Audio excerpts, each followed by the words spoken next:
From the Fans Talk Podcast family at fanstalkpodcast.com, this is episode 38 of Fans Talk TNA. This week, we're going to cover the July 8th, 2015 episode of Impact Wrestling on Destination America, as well as the rest of the news and notes that happened this week. My name is Garvin, and with us is Nick. Say hello, Nick. Hey, Garvin. If you're new to the conversation, what we're going to be doing is just recapping the week that was in TNA. We're going to talk about what we liked, what we didn't like, and give you our honest reaction to this week's Impact Wrestling. So, we normally break it down into stories, but really there was only 3 stories that were really looked at this week. Technically 4, but the first, let's start with the low mid card. We had Robbie E versus Jesse Goddard in a street fight. I guess there was some parking lot altercation between the two. I know you briefly talked about it last week, Nick, about just how that feud started for the match to get into this week. But overall, this week was a street fight. We had the Adonis Crab with the use of a chair. Jesse Goddard wins. What was your thoughts? What do you think about this match? I enjoyed it. These two are getting more bitter, more brutal with each other, and I think I like the chemistry between these two. I think the heat looks real between them, and I love that Jesse Goddard is using a Boston Crab as his finisher, the Adonis Crab. And using a chair was inspired. That was a little bit of genius right there, because from just a realistic standpoint, it makes sense. Because the guy can't roll out of it, he can't turn over, he can't get up. It just makes sense, and I appreciate that. Yeah, and it also gives him just, total leverage, because he has to work less to stay up straight. So yeah, I thought that was a great move too. I'm surprised we haven't seen something like that more often. So yeah, I'm in total agreement. It does feel real, this feud between Jesse and Robbie, and every match they continue to be better at it, to basically bring the best out of both of them. So, the best out of each other. So yeah, I thought overall this was cool, but, where do we go next? I guess that's my concern, is that there's nothing really involved in this. So, eventually there's going to be, that final grudge match, but I sort of wish it was leading to something else, Yeah, there's not really end game here, at least not a stated one. I imagine it's got to be one or the other guy goes. Maybe not like for real, but just goes off TV for a while. Maybe that will be with an I Quit match. That's the only thing I can really think of right now off the top of my head. But yeah, for the moment, I agree. I wish we knew exactly where this was going, but for the moment, I'm just enjoying what we're seeing. Yeah, and I don't I don't like the option that you just put out there as far as, it leading to some kind of I Quit match or loser leaves town or something like that. I don't want to see either leave. I think both have this momentum now that I'm ready to see what they can do with the rest of the roster. I want to see, Robbie E going back to the X Division, or heading into the main title race, or vice versa, or them getting other tag team partners, or, something along those lines. I want to see this progress in a way that benefits both. And if one of them's going to leave, I'll be really disappointed. Yeah, same here. I really hope that something else does happen. I just think without the introduction of a third party, I don't really see how that would work. All right, so the next story that we're going to talk about is the Madison Rayne versus Velvet Sky feud that's happening in the Knockouts division. Madison Rayne was not impressed this week with how Velvet Sky looked. Basically was calling her trash, just like the crowd. This led to a match, and ultimately I'm starting to feel bad about my previous harping on Velvet Sky. I think the way she carried herself in this match worked out a lot better than previously. I think it's just that the difference in the fighting style. It's more of brawling. It's not It's just just a complete change of what she used to try to do. It's less wrestling moves and more brawling, and I think that works out a lot better for her. Yeah, I completely agree, and I'm digging it very much. I'm not sure that I'm exactly a fan of the name, the number one stunner, but I mean, that's a pretty nitpicky thing. So overall, I'm enjoying what Phil's doing. Yeah, I wouldn't say necessarily that I'm completely interested in this. It's still like really at the bottom of my list of wants, or at least, what's entertaining me. It's not necessarily entertaining me, but I do see some progress there with Velvet, which is good to see. All right, and really the rest of the show was about EC3. EC3 won the title last week against Angle. Overall, this was basically him opening the show, celebrating his win, announcing that Dixie Carter had given him full control of the show, so he booked himself in 3 title matches that night, as well as the rest of the show. So this was basically EC3's night. He was on commentary for pretty much the entire show. So let's start there before we get into the rest of it. But basically, EC3 as your champion, leading off the show, being on mic for the rest of the show, was it too much for you? I think it was. I think he seemed nervous on commentary, which is weird because he's usually so great on the mic, but just a lot of miscommunication. The technical difficulty probably didn't help at all early on. There are a few moments where he just completely misanswered what was being asked of him. Like Josh Matthews said he looked like he was running roughshod over guys, and he took offense at that, thinking roughshod was you looked rough. But yeah, it's a lot of little things that amounted to not so great a performance on the mic. But standing in the ring when he was addressing wrestlers on the mic, I think he was more in his element. I think he looked better, sounded better. And overall, I thought he held himself very well through most of the show. Yeah, I'm not really sure. For me, I'm not really sure. I think it was too much overall. I like EC3 as champion, but I don't need to see him or hear him at pretty much every single moment of the night. It was a little overkill. I still enjoy him as a character, but I don't think we needed it shoved down our throats that he was there. It just seemed odd. I mean, I guess I kind of like how it was setting up different things, and let's get into that now. I mean, it seems right now that he is basically, like, if you look at his next challengers, you've got Matt Hardy that got involved, Drew Galloway, Mr. Anderson, Lashley, and then obviously Kurt Angle. So it really was good in that it set up basically what the main title race is.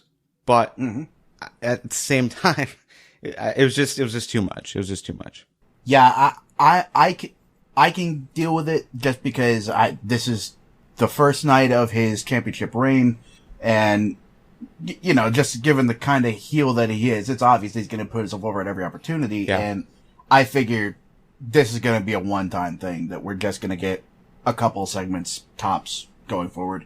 Yeah, and that's what I'm hoping for too, and that's what we really led into as far as the end of the show. Dixie Carter made her return and basically said, him in charge was an embarrassment, and she's not going to be in charge anymore. She went complete face, basically made her attempt to reconcile what she was a year plus ago with the fans, and just said Carters are not going to be in charge anymore, but someone else is. So before we predict that, let's talk about the individual matches that occurred. We had and this was all EC3 booking. So we had the Dirty Heels versus Matt Hardy. It was supposed to be a tag team match, but because Jeff wasn't there, it was a handicap match. Dirty Heels won. You had Drew Galloway versus the Revolution. It was supposed to be a 3-on-3 match, except for the Rising disbanded. So it was Drew Galloway versus the Revolution. Not surprisingly, if you look at how the Revolution has been used historically, Drew Galloway won. Yeah. And then Anderson and Bram ended up in a disqualification. Lashley defeated Tyrus, and Kurt Angle defeated EC3, except for it was a DQ, so EC3 keeps the title. So overall, out of those matches, what were you most interested in? Probably the first two matches. I'll take any opportunity to see the Dirty Heels in action, and Matt Hardy looked alright. Really enjoyed the finish there. Drew Galloway versus Revolution. Yeah, it sucks that the Revolution loses again, but it looks like we're getting a little bit of story progression here. With Abyss and Koya standing off. And I don't really know how that would play out. I don't know if the rest of the Revolution would side with Koya or with Abyss. I'm hoping they'd side with Koya, because Abyss never belonged in there from the get-go. Right. But yeah, Drew Galloway looked good. I think Manic served his purpose. I think he did a decent job, being the guy to take that fall while Koya still looks reasonably strong and Abyss is Abyss. So yeah, I think the first two matches did the most. Yeah, I don't know. I hate seeing what's the point of the Revolution? They're now worse than the Menagerie, as far as my opinion of them. I no longer want to see them on TV because we know what's going to happen. They're going to look dumb and they're going to lose, and it makes no sense based on how they were trying to sell that from the beginning. So, but I do like the idea of Koya versus Abyss, as far as that's where that's going to lead to. Koya having his first real feud against Abyss, I think would be pretty cool. Just because they're the same size. It'll be big guy versus big guy, brawler versus brawler. And, hopefully we'll finally get to see Koya do something relatively cool, because as of right now, he has been that third wheel kind of just on the side. Yeah, it would be really nice to see Koya get established as a real power guy. Like, it's easy to look like a power guy when you're dealing with guys the size of Manic, but if you pull off something, extraordinary against a guy the size of Abyss, then that really takes you up to that next level of monster heel. So, yeah, I'm with you. I'm definitely looking forward to that. All right, cool. Well, I'm with you. Drew Galloway showing, the Dirty Heels versus Matt Hardy. Those two matches were definitely, what I was happy about. I was also happy about Norv Furnham making his return. It was short, but still, I think that's a really awesome character. I'm glad that they brought him back. So I did like a little bit after that match. After Angle came out and spoiled the whole thing, and during Tyrus and Lashley's match, EC3 kept getting Norv Furnham's name wrong, and Josh finally corrected him and he said, "Yes, Furnham, Norv Furnham. I named him. He is my illegitimate son." I thought that was just weird enough and off the wall enough that I liked it. Yeah. Yeah. I don't know, but Lashley versus Tyrus really didn't do anything for me. Just because, again, Tyrus looks pathetic. And yeah, that should be a lot better than it is. Yeah. Because Tyrus is a decent wrestler, and Lashley is obviously great. So it should be two big men, two super heavyweights, just beating the hell out of each other, and it really shouldn't be that lopsided. Yeah. Like, there's something wrong when you got EC3 on commentaries talking about how, "Oh, that splash never works. Why are you doing that?" That shouldn't happen. Yeah, and what really upset me the most about that whole thing was when EC3 came down. I think that it was in the very beginning. He handed the title to Tyrus. Tyrus was shown holding the title, and he looked awesome with it. He looked awesome with it. So, yeah, I don't know. So, all right. Well, we've got another interview with Jeff Jarrett. So Mike Tenay continued his interview. This is part 2. And Jeff pretty much made it clear that TNA is a partner under the Global Force Wrestling umbrella. So TNA and 13 other companies. He kind of questioned whether or not GFW and TNA shared the same goals, but if they do, then quote unquote, the sky is the limit. So, yeah. Are you surprised that there is this official, I know you talked briefly about this last week, but are you surprised that it's coming on this strong that TNA and GFW are partnered in some way? That the partnership exists, not so much, but that, more the language that was used, like TNA is working, with other companies under that GFW umbrella. So it's not necessarily like just GFW and TNA in one bubble. It's everybody that GFW's made a partnership with, like New Japan, CMLL, AAA, all those people. So we could be seeing, say, Bobby Roode versus Kazuchika Okada or versus Phoenix from AAA. All kinds of matches could be taking place, and that excites me. Yeah. So let's talk about the cliffhanger that we were left with at the end of the night. Dixie Carter basically saying, that someone needs to be in charge, which, we totally agree with. There needs to be an authority figure, but it's not going to be a Carter. She says she has someone in mind, but she didn't go into specifics. So what's your prediction? Where do you think this is going to go? 2 names seem likely to me. One is Jeff Jarrett. It would kind of fit with, Jarrett had been saying for a while before this partnership with TNA that he wasn't going to be wrestling. He was going to be in management position. And him being King of the Mountain champion kind of throws a wrench in that, but I wonder if maybe he wouldn't vacate that and put it up for like a tournament in GFW. Oh, no, that was made clear in that interview as well. At least I thought. It sounded like he said that the title is now the GFW title. It's going to be, available to the first GFW champion. Oh, okay. I must have missed that. Which is really odd because when they kept showing the title, it has a red TNA logo on it. Yeah. So they're going to have to change it somewhat. But sure. Still, okay, Jeff Jarrett is one name. That's the name that I got as well. Who's your second one? I've got to wonder if maybe Kurt Angle isn't being tapped for that position again. Just to make, not necessarily to make EC3's life hell. I don't think Dixie Carter would go that far, but to kind of keep Ethan in check. That seems like, I guess a likely outcome of this. I suppose I wouldn't be against that. Obviously we're aware that Kurt Angle, just underwent neck surgery. Yeah. So, it's possible that they were aware at the time that they taped this, which was before Slammiversary, that Kurt Angle is going to have that surgery.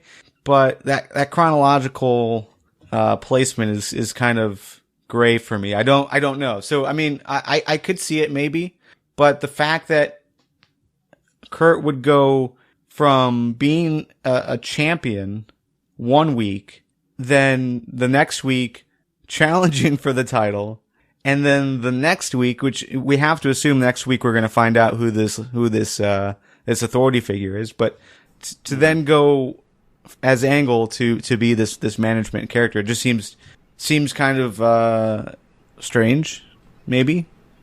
Yeah, it kind of strikes me as petty too when I think about it, because you've lost twice to EC3. Well, technically you lost once and won once, but you didn't get the title either time, right. So it's basically a loss. So then you take the management position to screw over EC3 and stop all of his schemes. That, I don't know, that doesn't exactly speak to Angle's character to me. Yeah, I agree. So I think it's got to be Jeff Jarrett. I just can't think of who else would go there. Maybe Bully Ray? I know he has returned to the company in some fashion. Yeah, he's already been in a official role. Yeah. Being that ref. Yeah, I guess it's possible. That's the only other name that I could think of. Yeah. Like anybody that's come on TV in recent weeks and months, unless TNA officials backstage are going to make that curtain disappear and, oh, Big Gaburk's in charge. He's booking this thing, so he's going to be doing that on screen now. Yeah. All right, so that was basically the week that was in TNA. Again, if you listened before or this is your first time, totally thank you guys for listening. Leaving a comment if you have if you've been part of those conversations, whether it's on YouTube or Facebook or Google Plus or wherever you watch or listen. But yeah, if you enjoy this episode and you want to hear more, you can find us at fanstalktna.com. If you really like this episode, please consider subscribing to our Patreon only account. There's some exclusive content over there. It's just a little bit of extra stuff that we put together for all of our Patreon subscribers. And it only costs you a couple bucks a month, and it would mean a lot. So, definitely show your appreciation and subscribe. All that stuff, all that information is over on fanstalktna.com. But, okay, Nick, that was the week that was in TNA. Let's go into win fail. What was your win of the week? I think I got to give it to EC3 and Tyrus. Just the way they interacted with each other. After the North Furnham match, treating it just like the guy went 10 rounds with Manny Pacquiao. Tyrus fanning him and spraying water and said, shots to the body. And then when Shark Boy comes in, Tyrus speaks into the mic, you're going to need a bigger belt, and then just walks right on out. I think those two are getting better and better every time we see them on TV. Yeah. I love it. Yeah, I do agree with you. That was pretty cool. I'm going to give my win of the week, and this is something we really didn't talk about, but Bram versus Anderson. I think that's a perfect feud for both guys. Bram working with another veteran, Anderson being in, I guess he's still kind of in the title race, but to have him go against Bram, I think we can see interesting things. Just to think about how they will interact on the mic, in the coming weeks, I think will be pretty cool. So that's my win of the week. What about fails? What's your fail of the week? As much as I'm enjoying Velvet Sky progression as a character and as a wrestler, I think the story has stalled, and we need to move forward from that. We need to move forward from, oh, Velvet, you belong in the crowd. You belong in the ring with us. You gave that up when you got fired. She's an official member of the roster now. Yeah. Move on from that. I don't know if we necessarily want to move her right into the Knockouts title picture, but, just give them another reason to keep on fighting. My fail is going to go to The Rising.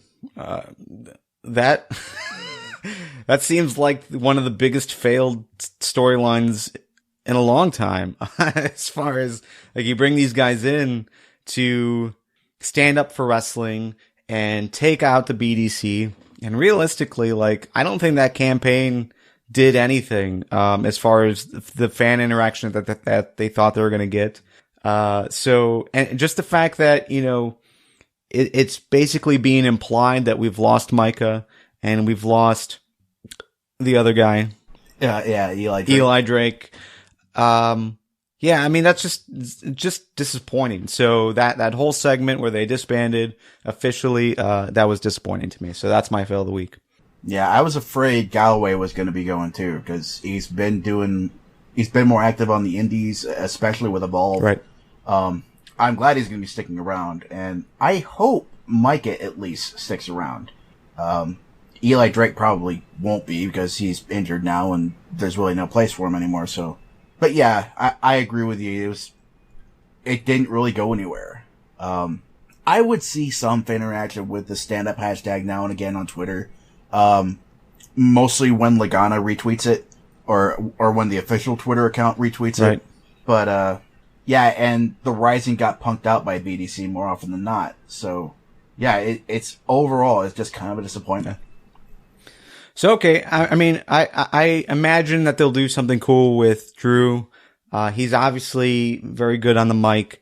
He's a quality wrestler, so he can do good things. I hope that this wasn't it. I hope there's more to come. So we'll see. Real quick, what would you think of just going from the interaction with Galloway and the Revolution? Koya primed to get the win over Galloway, and then Abyss screws him over. What would you think if Galloway got in the middle of that and started fighting to get Koya away from them to get him found again, I guess you could say?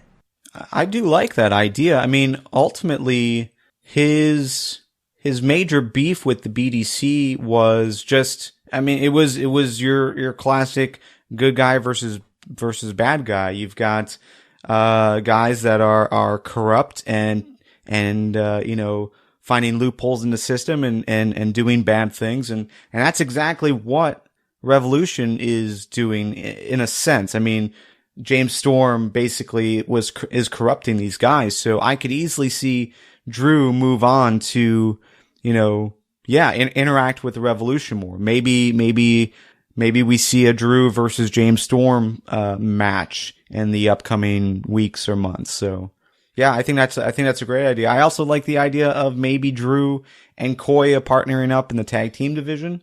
I think that would be pretty cool too. That'd be one hell of a team, one hell of a powerhouse team. All right, so next week we're going to get Tigre Uno versus Grado, Spud and DJ Z for the X Division Championship, and I think it's going to be Taryn Terrell versus Brooke for the Knockouts Championship, but the way they worded it in that video at the end of the episode was kind of weird. So it was kind of implied that's for the title, but they didn't necessarily say that. So I don't know. We'll see. But that's booked as well. Most likely we will get the word on who is going to step into the authority figure role next week. Hopefully. All right. So, any final thoughts before we move on? Nope. Just looking forward to seeing who's going to be behind door number whatever. Yep. Me too. All right. And that's all the time we have for this edition of Fans Talk TNA, but the conversation does not have to stop here. You can join us over on YouTube as we continue the conversation with you. You can also find us on Twitter, Facebook, Google+, and Instagram. All of those links are available on fanstalktna.com. But before we fully close, I just remembered, Nick, you forgot to crown the Fans Talk TNA champion last week. Oh, no. EC3 officially won the Fans Talk TNA championship by defeating Kurt Angle. That was on July 1st on the Bell to Bell Impact Wrestling episode. However, he officially lost it this week by losing to Kurt Angle. The title can be lost via disqualification. I'm sure we've got rules somewhere on the site, fanstalktna.com. Check there. I'm sure we got it. If it's not there right now, it'll be there later on this week. But yeah, Kurt Angle is once again your Fans Talk TNA champion, and hopefully that doesn't leave with him when he takes time off. Yeah, we got to set up some rules as to how long they can go without defending that. Yeah. So okay, well that's it. We'll see you guys next week. Goodbye.